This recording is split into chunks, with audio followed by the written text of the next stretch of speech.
गहरे जंगल में ज़ारा नामी एक अकेली लोमड़ी रहती थी। वो बहादुर थी, मगर उसके दिल में तन्हाई बसी हुई थी। मेरे पास भी कोई अपना होता। एक रात अचानक जंगल में खौफनाक आंधी शुरू हो गई। ये तूफान बहुत खतरनाक लग रहा है। तूफान ने परिंदों के घोंसले तबाह कर दिए। यह आवाज कैसी थी?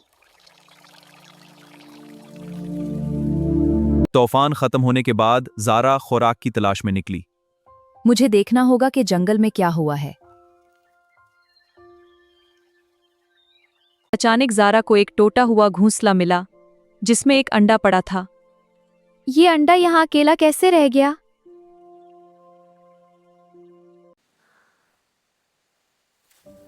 ओह, ये तो निकल रहा है।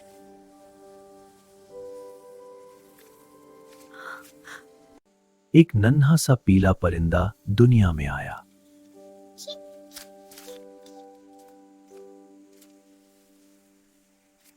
नन्हे परिंदे ने पहली बार ज़ारा को देखा और उसे अपनी मां समझ लिया। ओ, तुम मुझे देख रहे हो? ज़ारा समझ नहीं पा रही थी कि वो क्या करे। मैं एक लोमड़ी हूँ, पर मैं तुम्हें अकेला नहीं छोड़ सकती। आखिरकार ज़ारा नन्हे परिंदे को अपने घर ले आई। आज से तुम मेरे साथ रहोगे। ज़ारा ने नरम पत्तों से नन्हे परिंदे के लिए बस्तर बनाया।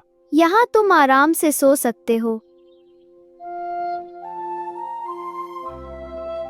ज़ारा रोज नन्हे परिंदे के लिए खाना लाती। Chip chip chip chip. दोनों आहिस्ता आहिस्ता एक खानदान बन गए। तुम मेरे अपने हो, हम हमेशा साथ रहेंगे। हाँ, मेरी प्यारी ज़ारा। नन्हा परिंदा हर वक्त ज़ारा के साथ रहता था। Chip chip chip chip chip chip.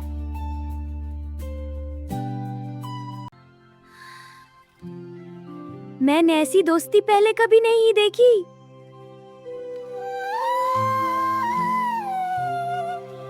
वक्त गुजरता गया और नन्हा परिंदा बड़ा होने लगा। तुम बहुत जल्द बड़े हो गए।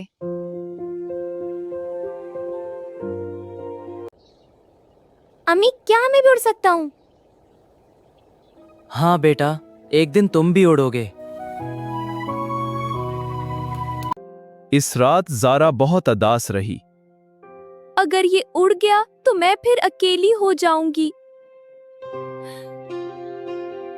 मगर मैं मोहब्बत तुम्हें किसी को आजाद रोकूंगी करना नहीं। भी सिखाती है। ज़ारा, मैं तुम्हें रोकूंगी नहीं। अगली सुबह ज़ारा नन्हे परिंदे को पहाड़ी पर ले गई। आज तुम अपनी पहली हौसला उड़ान दिया। भरोगे। मैं यही हूँ, तुम कर सकते हो। और फिर नन्हे परिंदे ने पहली बार उड़ान उड़ान भरी। भरी। ज़ारा की आंखों में आंसू थे, मगर दिल खुश था। दिल खुश था। जाओ, यही तुम्हारी इस दुनिया है।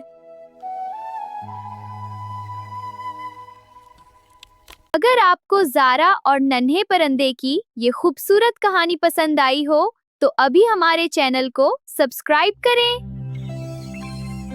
आपका एक सब्सक्राइब हमें मजीद खूबसूरत कहानियां बनाने की हिम्मत देता है।